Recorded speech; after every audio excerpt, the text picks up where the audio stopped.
Čest mi je, da ve pozdravim na današnja debata,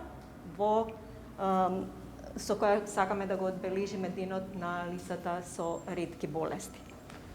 Spored procenkite na Evropskата комисija, 3 do 5% od našите građani se v dopir so odredena redka bolest. Pokraj različni diagnozi i predizvici, se mistva da so redki bolesti imat slični iskustva. Pojavata na redka bolest od koren go menuva načinot na život za cijelo to semejstvo. Moment na mnogo vprašanja, neizvesnost, a malko odgovori.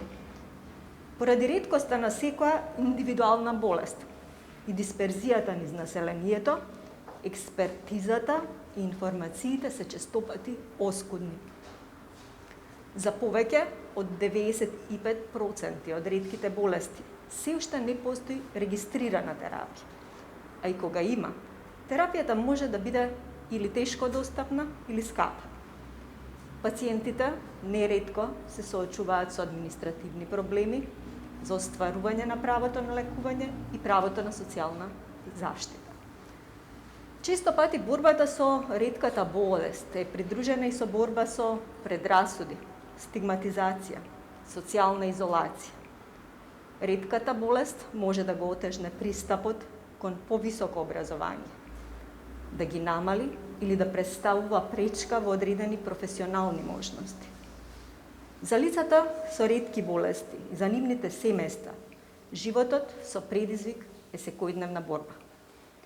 Иако секоја споредба е неблагодарна, би сакала да речам дека минатата година, сепак поради пандемијата со COVID-19, најголемиот дел од нас искусија моменти со предизвици.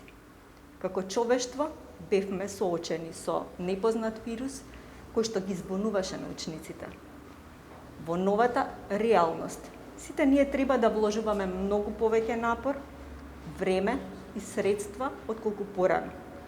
Затоа, на ниво на општество, пандемиското искуство треба да не направи посвесни, поодговорни за секојдневните предизвици за лицата со ретки болести.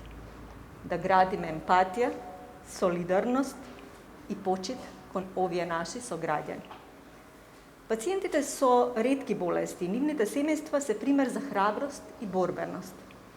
Тие заслужуваат еднаков пристап до здравствените и социјалните услуги, исполнување на своите потреби и отстранување на пречките за нивно целосно учество во општеството. Имаме постигнато напредок, но секогаш останува уште работа. Потребно е да донесеме стратегија за ретки болести, чие што донесување е успорено поради пандемијата со COVID-19. Стратегијата ни е потребна за системско вклучување на ретките болести во новите законски решенија, со што ќе се овозможи изготвување и поставување на рана диагноза, на времена терапија и постојано следење, со што ќе се олесни животот на лицата со ретки болести.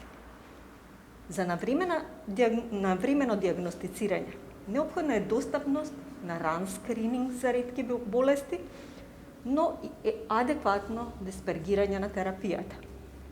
А за се ова да се постигне, потребна ни е стратегија за универзално здравствено покритие, која ги опфаќа потребите и на лицата со ретки болести. Покрај здравствените, треба да работиме и на социјалните аспекти.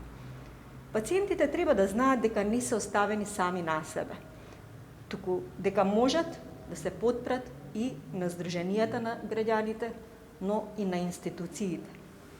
Реткоста значи ранливост.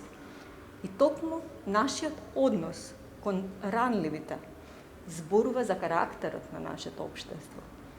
Да не дозволуваме лицата со ретки болести да бидат занемарувани, стигматизирани и изолирани. Да направиме простор во здравствениот, образовниот и економскиот систем за секој да може да го реализира својот потенцијал во општеството. Секој ден, не само денот на ретки болести, да се залагаме за системски решенија за сите пациенти со ретки болести во Република Северна Македонија.